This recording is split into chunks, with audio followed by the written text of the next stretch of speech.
Gallagher, James, je crois, mais je suis pas sûr, mais je crois que c'est James. C'est un étudiant de Fred Wendorf qui a fait énormément de recherches archéologiques en Afrique du Nord-Est, qui a la Combined Prehistoric Expedition et qui, au début des années 70, se déplace vers l'Éthiopie. Ils vont d'abord au lac Tana et en fait en 71 il envoie, enfin je sais pas comment ça se passe, mais c'est un doctorant, Gallagher, qui vient faire un terrain dans la région, un terrain qui dure 9 mois. Il est un peu seul, il est avec sa femme et avec des ouvriers, un représentant du ministère. Et il fait plusieurs choses, il fait des recherches archéologiques, donc il va dans 2 endroits. Il va à Dalasha. Dalasha, c'est au sud du lac Zouaï, c'est au nord de la montagne Aloutou. Et à Agadima, à Daka Adima, qu'il appelle lui Redstone Hill dans ses travaux. En parallèle, il va aussi se rendre compte qu'il y a des gens qui utilisent des grattoirs et faire de l'ethno-archéologie. Donc en fait, il fait un gros terrain de 9 mois où il fait à peu près moitié archéo, moitié ethno-archéo. Après, je ne sais pas exactement combien de temps il passe à Redstone Hill.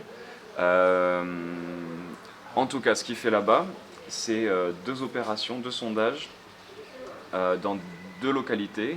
Il fait un sondage dans une grotte qu'il appelle Locality 1A, qui semble correspondre, d'après ses descriptions, parce qu'on n'a pas de plan du massif, mais il décrit l'emplacement des abris et des sondages, qui semble correspondre à ce que nous on appelle Goda Aba Kaansi, la grosse grotte qui est en contre-haut du petit abri Goda Aba Kaansi 2 qu'on a fouillé et que tu vas voir avec François et Romain et Asamaro.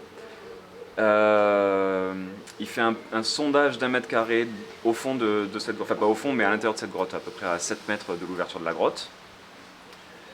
Et il fait un autre sondage dans une autre localité, dans un abri au niveau du sol par contre, qu'il appelle Locality 2, qui correspond à ce qu'on appelle l'abri aux abeilles, que tu verras aussi tout à l'heure.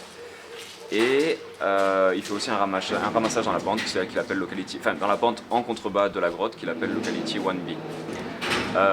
En fait, ces 2 sondages, il n'en est pas très satisfait au niveau sédimentaire, mais bon, il collecte quand même pas mal de mobilier.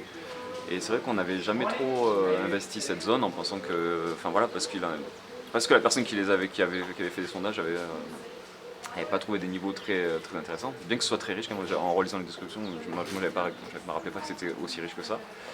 Et voilà, et du coup finalement on a été assez chanceux d'avoir autant de remplissage sédimentaire et un matériel aussi riche et aussi intéressant. Mais après ça c'est les autres parties, je crois que c'est à peu près tout hein, sur l'historique.